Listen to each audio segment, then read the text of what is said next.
Hey guys. So, needless to say, it's been a minute. My name is Kelly Rose. You can find me on social media channels as either by Kelly Rose or kellyrose.psd on Insta. That is a long-standing handle that I will never let go of. With my humble beginnings being in Photoshop as a graphic designer, it just feels like a nice nod. But yeah, I do videos about lifestyle, home decor. I have an updated house tour video coming up. I do hair and nails. I have an updated hair video coming up because, as you can see from my last video, my hair is a different color. It's very faded because it was a while ago that I dyed it, but I have a whole video on that. So if you like those kinds of topics and you're okay with a bi-weekly, potentially infrequent upload schedule, then give me a subscribe and hopefully enjoy the kind of content that I upload. I really have dropped the ball on this YouTube uploading every Friday thing, that's for sure. But I wanted to come back and make this video today because I actually realized quite belatedly that I have recently passed my first year anniversary of when I started ballet. And close to that, we also passed our 1-year anniversary since starting this business. So a lot of really great things to celebrate recently. I didn't feel right just jumping right back into the footage that I'd have already recorded without adding some kind of an explanation for where I've been. I am alive. I honestly don't know if I can promise weekly uploads at this point, so I may be changing my schedule to every other week or something along those lines. Just to, pick a goal that's actually hittable. When I put the weekly upload schedule together, that was obviously before we had started a business. For anyone who is an entrepreneur, you already know this, but it is just so hard to predict when you're going to be busy when you're talking about your own business. My work schedule for my job, I know when I'm going to have a meeting with months worth of lead time, and then obviously we also know on an annual basis the company holidays and days we're going to get off and things of that nature. So I have a lot more foresight with my day job than we have been allotted for our business, especially in the early days. We have to kind of stay ready for any opportunity that might come our way. So we've been doing a lot of conferences, we've been doing a lot of events, all good things, but definitely they've taken priority over any of my hobbies. Frankly, it's amazing that I have been still doing ballet, but that's why I'm here today. So we'll jump right into what my whole experience around dance has been. But yeah, it's been kind of life-changing in a sense. In addition to starting a business and being married and all of the wonderful, honestly, blessings I've been able to experience in this past year, ballet has added something back to my life that I really didn't know I had lost. This is actually something that I talk a lot about with people. It's funny because I didn't really do a lot of physical fitness related things for probably the last 10 years-ish. I don't know. Basically the entire time I've been in college and out of college, so whatever amount of time that is, it's probably coming up on 20 years at this point. But prior to that, I was very fit, very physically active. I mean, this was pre-internet, right? Social media and all this stuff is relatively new. Back in my day, we went outside and, did cartwheels and played on scooters and rode bikes. There were no smartphones, no social media devices.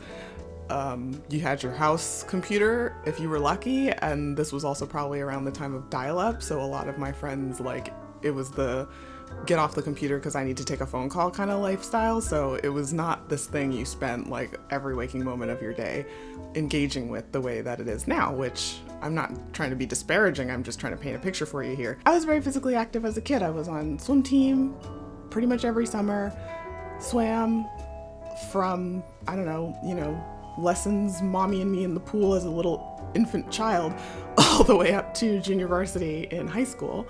I still swim regularly at the community center and things like that for working out and exercise. I actually would do that over anything else just because I didn't like sweating.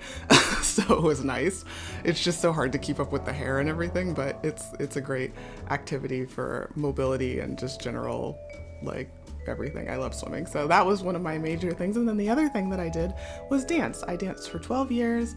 I did a little bit of ballet, but I mostly stuck to hip hop and jazz and tap primarily. With painting that early 2000s picture of my childhood, you will know that wearing pink tights and a pink leotard was not the aesthetic. We were all way too hardcore for that, and I preferred wearing my black stretchy flare legging pants with like sneakers or something. So I was very, very much, I guess, predisposed to hating ballet at that time. And that's not even getting into the, I was the only black girl ever in any of my dance classes thing. So yeah, it just wasn't a place that I felt at home. I did take classes because I think if you sign up for dance, you're gonna take ballet, especially at like 3 or 4 when I started. But I didn't stick with it, and I never thought about it again. When I got older, I kind of wanted to go on point. I liked contemporary. I remember my heart being just like, oh my gosh, contemporary dancing is so beautiful, because it was just like so emotive and like, deep, and things that the things that I liked from dance and life at that time, just being, part of the story and everything being very dramatic. I'm very dramatic. So I really liked that. But yeah, by that point I had been in tap for a very long time, and it was too difficult to switch. I didn't want to give up tap, so I stuck with tap. Art came in at the perfect time. I mean, I was always a creative kid. I was always drawing. I had like comics I had written and books I had written and like doodles I'd done with my friends. I have like binders full of sketches I would be doing during class, getting in trouble for it, the usual. And so when it came time to pick a career, that seemed like the obvious choice. Something creative, right? I mean, everything I loved I play violin. You may notice occasionally behind me there is an actual violin in that case, and I can play it. Violin was another thing I did for about 6 years. I danced, I was in musical theater, and I was always drawing. I mean, these are some of my pieces. I always am making things, knitting. I mean, now, and even doing ballet again, it's just like, I'm always gonna come back to my roots of creativity. So when it came time to pick a role, I knew it was going to be something in the creative industry. I just didn't know what. I ended up taking a quiz, I feel like in middle school maybe, that told, like, you did a personality test and then it gave you some results, some job titles that may align to your interests. I'm sure there's millions of them today, probably even back then. But I remember graphic designer was on the list, and it really resonated with me. I was like, ooh, yeah, I can definitely see myself doing this in a way that I really hadn't been able to see myself doing most of the jobs that I'd heard about up until that point. The I guess stereotypical ones, like being a doctor or a lawyer. I was always like, blah, sounds boring. And then I heard graphic designer and I was like, wait, no, tell me more. So fast forward, here we are. To make a long story short, frankly, my career is a story for another video. But I went to school for fine arts, graduated with my BFA, started working as an intern at an agency, worked at another agency, worked at a furniture company, then went back to agencies. Now I'm at Logitech. So here we are. Basically, needless to say, the dream of being a graphic designer was a success. And I look back on that as the blessing it is now, because I currently work for Logitech, a company based in California, and I work out of Atlanta, which means, yes, you guessed it, I work from home. And I think this is the only way that ballet could have fallen back into my life, because now I can go to classes. I go to a 5 o'clock class regularly on Tuesdays that I would never been able to make if I had been at any of my previous jobs. We can't talk about ballet without talking about how I got back into fitness to begin with. I started to do just little workout videos here and there right before my wedding. Basically, and I'll pop a picture here, but this dress, my wedding dress, was my mother's dress, and it was made for her, handmade for her by my great-grandmother, so her grandmother, who was like a prodigy seamstress. She could look at a garment and make a pattern and make it. So when my mom got engaged, she was living in New York at the time, they went to the garment district and they picked out all the fabrics custom and made this dress. Now, obviously that's super sentimental. And it was a huge thing, like a huge reason why I wanted to wear it. I mean, I had this picture of my mother in her dress. It was in the house and it was in my mind for so many years before I met my husband. I was like, I don't care who it is, but I'm gonna dress like this. I know exactly what I'm doing, and I'm recreating this picture and all the things that we did. My wedding, honestly, is another video also in and of itself, but I do have a wedding teaser up on my channel if you're curious to see the dress in all its glory. Basically, the story of the dress, while sentimental, is also important for you to understand that It was custom made to my mother's measurements. She is smaller than me, shorter than me, and you know, the intention when this dress was made was not for it to fit anybody else. So my seamstress, bless her, we did the little bit of alterations that I wanted, we got it fitted. She was actually moving shops, so I think we did this a little earlier. Like our final fitting was a little earlier than it would typically be. So she looked at me, and by this point we have a rapport. You know, I've been going here, we've been chatting it up, my mom's been by, like she was very friendly. Colleen, if anyone's interested, she works on heirloom dresses all the time, which is awesome. That's what I needed, because this was, you know, this sentimental family heirloom that I really wanted to trust somebody who knew what they were doing with and not just take it to whoever and have them ruin it. She did an incredible job, worked with us every step of the way. So by the time we get to this point where she says this to me, I'm not taking offense. I'm like, thank you for letting me know. Basically what she tells me is, you know, there's not a lot of seam allowance on this dress. We've gotten it just so I will be able to finesse it, but do your best to not change size. And at this point it's like January-ish, maybe end of December, and the wedding was early February. So I'm like, I think I can do that. Like, I think I should be all right to do that. I've never had too many issues with my weight fluctuating. I really want to wear this dress. I do not want to jeopardize my ability to wear my mother's wedding dress that I've, you know, idealized my entire life. So I was like, got it, Colleen, no problem. So it was around this time. We're kind of still stuck in COVID. It's like late 2021, early 2022, right? So I just started up doing some videos on like YouTube. Like there's tons of like Pilates videos and, you know, cardio and high intensity workouts and all these kinds of things on YouTube, right? So I just was like, whatever, I'll just find something and do it there. I think I even found it on Pinterest at first. And I start doing this ab video and it starts working. I start getting a little bit more trim. I mean, again, this is COVID, so I'm not doing a whole lot. So I was starting to notice a little bit of like body changes that I wasn't really happy about. So doing this video really helped to kind of keep me at my, I won't even say goal weight, but just keep things stable. And it was just this little thing. It was like an 8-minute abs burner. But yeah, it was an awesome, just little thing that I just did in the morning, and then I took a shower and I went about my day. In 8 minutes, that's like so easy, right? Like anyone can do an 8-minute workout.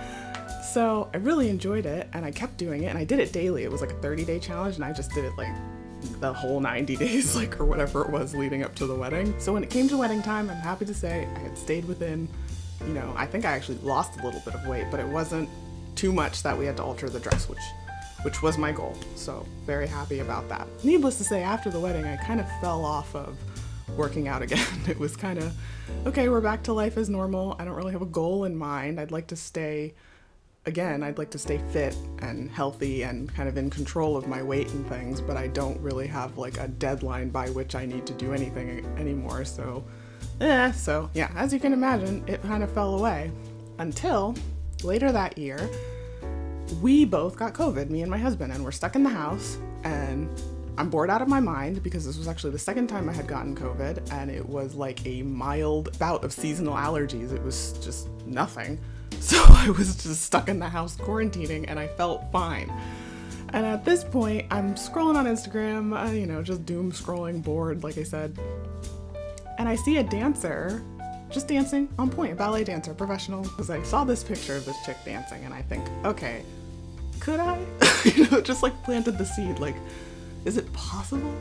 And so I Google, like, am I too old for dance? At this point I was 29, I hadn't turned 30 yet, but I'm no spring chicken.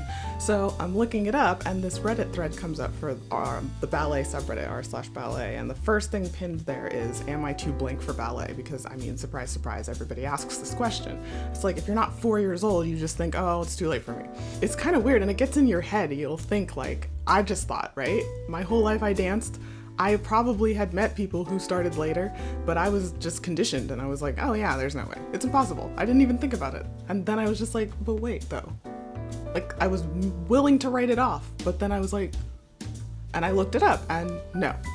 I mean, obviously it's hard. You can't dance all day every day like you could when you were a kid, right? Assuming your parents have infinite income to spend on you dancing, like you could go to a dance school and dance like all day. Like, that's not realistic, you know? So there's that. You're definitely less flexible as a grown-up, and it's gonna be harder to gain that flexibility, really, again, just because of the time that it takes to build flexibility and strength, but also because all your bones are fused together and everything, and you're a, like, nice, solid adult body that's going to be resistant to change. But there were pros to it. Like, as an adult, you're more aware of your body. You know, one of the big things that makes point work, dancing on point and point shoes, so dangerous is that like kids don't really understand what's like on the pain spectrum. When we start to get past discomfort and into actual danger, like a kid is going to have a harder time discerning that, but a grown-up, you know when it's like, oh, that's a splinter, and oh, I need to go to the hospital, like the difference. So that's not an issue as much for adults, right? Like injuring yourself, when the point of no return is. You have a little bit more body awareness. You also have more of, your brain's fully developed. It's easier to follow choreography. It's easier to study something and figure it out. It's easier to take a correction and get what the teacher's saying because you know what like the muscles in your body are, you've been through PE and all that stuff. So there were pros. I was like, wait, because I'm thinking it's all going to be these cons. I'm not flexible. I haven't been doing it my whole life. It's going to be this huge steep uphill climb for me to get to the skill level that I'd like to get to with this. But yes, I mean, it's not wrong, but I did not foresee the pros. So I was very pleasantly surprised, like, okay, maybe this is possible. So at that point, I think I scrolled a little further down the subreddit and I found some classes mentioned by Kathryn Morgan, who I still do her classes. Her classes are amazing. And like I said, at this point, COVID. So I'm just in the house, so I'm like, what the hey? Let me take a class. So I bought some stuff on Amazon, some leotards and stuff.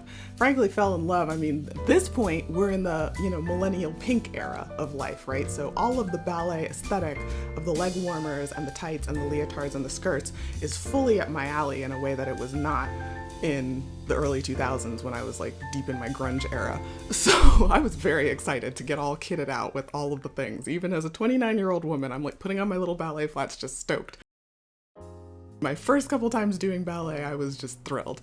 I did Kathryn Morgan's classes. I had no clue what I was doing. I could follow choreography. I mean, like I said, I was in dance, so I understood how to follow choreography. I've always picked up on choreography very quickly.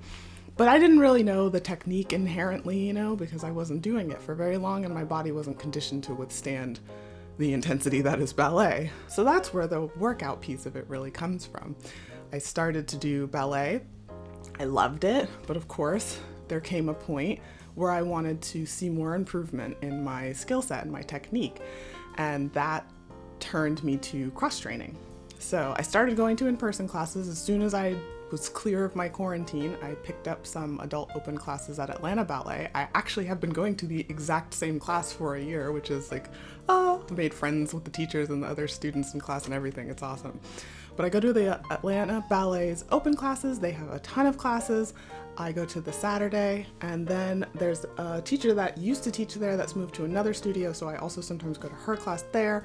And then there's another studio called Dance 101, which is a newer studio. It's adults only, and I go there as well. So I found a lot of studios, which is a blessing in and of itself. From what I hear from a lot of people, it's the lack of access to adult classes that stops them more than anything else. So that's been a huge blessing. Thanks, Atlanta. But yeah, I found a lot of great studios, a lot of great teachers, and they mean business. Like you're not just there to have fun, unless you are, in which case they'll leave you alone. But they can tell the driven students, the ones that really do want to get better, and they will spend time with you and give you personalized corrections. Specific corrections that differ from the corrections they give to the students that are here for, a good time, not a long time, right? Like I notice that when I'm in class now, because I've been going so much, that I get called out a lot. And it's not because I'm bad, it's because they know I want to improve. They know I want the corrections, right? That's a difference that you don't get when you're doing the class at home. You don't know really what you're doing because you can't see yourself. I mean, the beauty of the studio is the big mirror, so you can kind of clock to what you're doing, but also having a teacher there who's looking at you and can say, hey, leg up higher, hey, turn out a little bit more, hey, I know you can straighten up your neck better, they know you now, so they can call you out when you're not doing what you're supposed to be doing. And I appreciate that because you don't really know how to improve by yourself.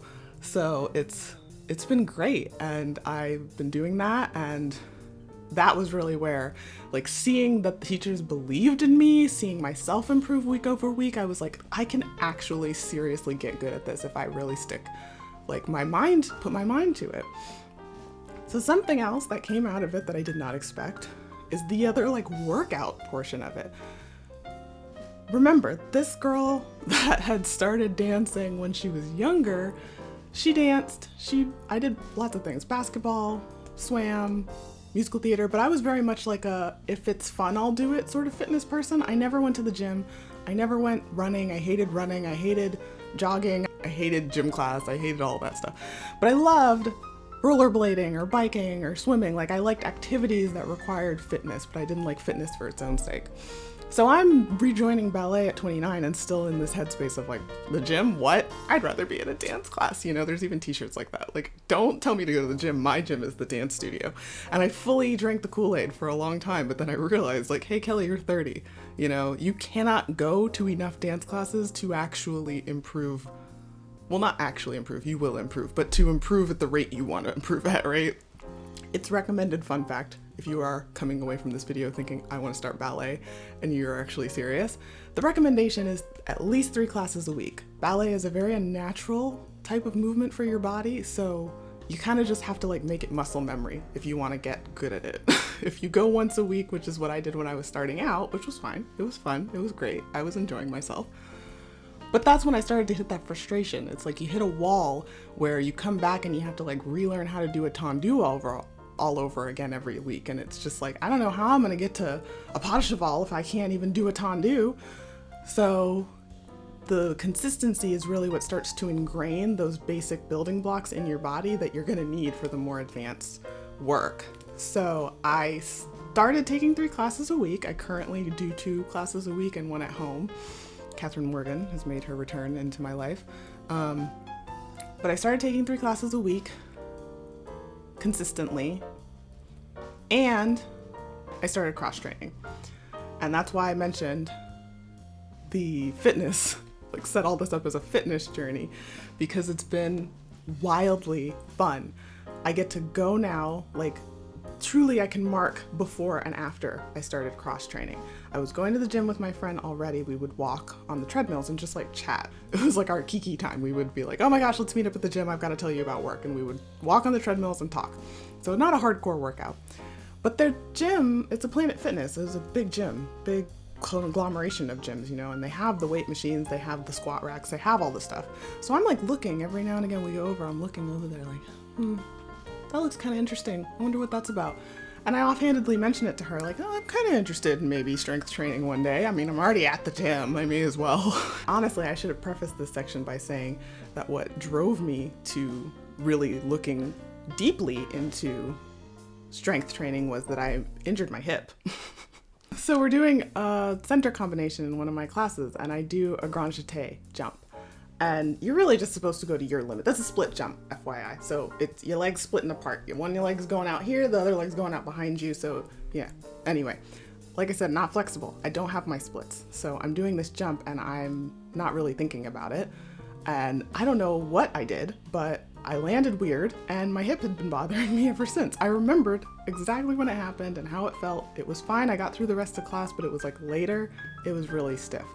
Anyway, through a lot of trial and error and rehabilitation of it, I have come to find out that my muscles are quite weak. These kind of like small, intrinsic to ballet, but otherwise unnecessary muscles that you know, I didn't really use or work out or pay attention to, need to be strong to support my joints through all of these movements I was doing in ballet that are, again, very unnatural. So that's really what drove me full tilt, because the difference before I was doing my strength training and after, I just feel so stable when I balance sometimes. I feel like I'm there forever. Like I'm just, nothing can touch me. I'm gonna be balancing here all day long. Like I just feel so secure in a way I didn't before. And I feel like I have control over my body and I'm getting better at that control. Because that's really, I think, what will take the technique to the next level, when you can actually control your foot and the way it points, and control your leg, and how much turnout you have is actually fully accessible to you through your muscular strength. That's what makes the difference. You could be the most flexible person in the world and not have the strength to pull your leg up into that split in that aforementioned split jump, right? So it's really a strength activity. And I think that's the revolution that ballet is having right now too, because it was not a place that you wanted big muscles or anything like that, but there's been a surge for, hey, ballerinas are athletes, we should treat ourselves like athletes and do rehab and do, you know, rehab like meaning Pilates for your specific muscles that are hurting, and do strength training so you have strong, capable muscles to hold your leg up and hold your knee straight and all of these things. So it's just been this really great journey. I know this was a rambly video, but I don't know how else to say that I just love ballet, and I'm so happy that it's come back into my life. It drives me like nothing else to work on my physical fitness and think about my body in a way I never have. The way it feels, I address it differently now. Like pain and tightness used to be like, oh, let me take a Tylenol. And now it's like, let me roll out my hip a little bit and then do some stretching, or let me do some mobility work so that I can kind of get some movement going and my body will feel better. I just have a much healthier relationship with my body now, and I love it. So I guess the end of this, the point, if there is a point, should be, I should give you a point, right? Is that, it's the same mantra from my initial video. It's Nike, just do it. That's what I would tell you. I thought I was too old for ballet, and I could have said, I'm too old for ballet and I'll never do ballet, and I don't know why I think I could have my splits or be a ballerina at 30. Like, that's stupid. I could have done that. But instead I told myself, you know what? I love dancing, and I know I love dancing, and I should dance, and I should figure out how to make this work. And every time if anyone tells me I shouldn't dance, I should just do what I did when I went natural and cut off all my hair, and just be natural, harder, and in their face, so that they know that I'm going to do it regardless of what they think of it. And that's how I feel about ballet. If anybody's looking at me like, why are you doing ballet? I'm like, why aren't you doing ballet? You know what I mean? It's just like, this is what I love to do, and you should find what you love to do, and we should all love doing what we love doing and not judge each other for when we started or how we look doing it. It's just been a great experience. It humbles me. It makes me realize that you're never too old to learn something, and you will surprise yourself at how good you can get at things when you think you're too old, or you think you're too done, or you think, oh, I should have started when I was this age. It's like, forget all that. You can't change the past, but think of it this way. I always think, oh, I wish I'd started at 20, or, I wish I'd kept at it when I was 4. That's still an insidious thought in my head. But what I tell myself now is that, hey, guess what? When you're 40, you will have been doing ballet for 10 years, and that'll be awesome. And if you didn't start, then you would get to 40 and you'd look back at 30 and say, I wish I had started. So I'm working for 40-year-old Kelly. I'm working for future Kelly so that she can have this amazing skill set that I'm building on today. And if that inspires anyone out there, then I'm so happy for you. Go after your dreams. You're never too old. It's just so great to have hobbies and activities that aren't work. That's really my one takeaway. I could give a billion, but I'm actually late for my workout class. So let me get out of here, and I'll see you in the next one. Bye.